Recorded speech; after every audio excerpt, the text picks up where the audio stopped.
Good morning. It's morning coffee. Been away for a couple of days just dealing with some things that have come up. And one of the things I want to talk about is how when things do arise in your consciousness, you get a weird feeling, an uneasy sensation. Oftentimes it's going to be located in your heart chakra area or maybe in your solar plexus area. And you just feel like something is not right. There's something going on. And sometimes we just brush that off. But I would encourage you to pay attention to these things. Anthony Peake, in his book, The Daemon, talks about having this dual consciousness, which those of us who are in an awakened state, enlightened to things going on around us, recognize that you have not just the consciousness that you operate through your day-to-day activities, but then there is this higher consciousness, or as he labels it in his book, the daemon. I believe that comes from the Greek terminology. The ancient Greek philosophers recognized there was a dual consciousness as well, and they labeled the higher consciousness the daemon and the lower the eidolon. But the issue here is not so much what are the labels, but this recognition that we do have a dual consciousness, and that higher self operates from the right side of your brain hemisphere. This is some scientific studies have been done around this, where they've severed the corpus callosum and they could see that there is a difference in behaviors and such. So this higher self resides in your mind, in your brain, if you will, and operates through your right hemisphere. There's not language there. Language comes from your left hemisphere. This is where we articulate language and we communicate. So this higher self has no way of messaging, communicating with you verbally. It doesn't speak. Only one consciousness is speaking.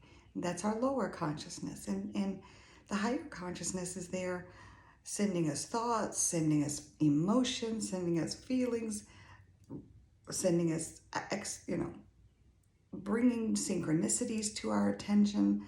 All of these things are the operation of our higher self, or the collective consciousness, the universe, if you will. And if we're not paying attention, then we're bound to repeat errors that we made in a past life, or other things that we're trying to avoid. And so it's time to think about how do I connect with my internal consciousness that is trying to speak. How do you connect with your internal consciousness? Well, you need to be able to quiet your mind. You have to quiet the noise and allow for that voice to be heard. It's your intuition. It's your thoughts. It's all within, right? And so when you're aware of this, then you can move appropriately in your life, and it will help you to be a person of higher consciousness. Because here's the thing.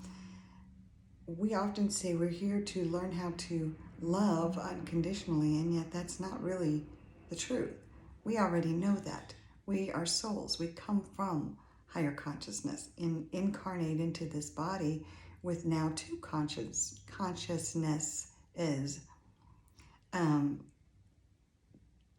And when that happens, we're not learning to be unconditional in our love. We're understanding the experiences that create that lack of love, the obstacles that we need to overcome. I saw it put in a quote one time: we came here to understand how to navigate the energies, not just be controlled by them, but to navigate them, to learn what to embrace and what to let go, and how to operate in that manner. And that takes us into a space where we are operating from a space of unconditional love.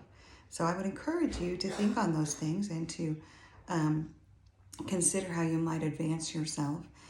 And those are my thoughts for this Wednesday morning. I hope you have a great day. I hope you step into love and you understand the nuances that help you navigate this world. It's your higher consciousness. And it's time to start listening to it. Have a great day.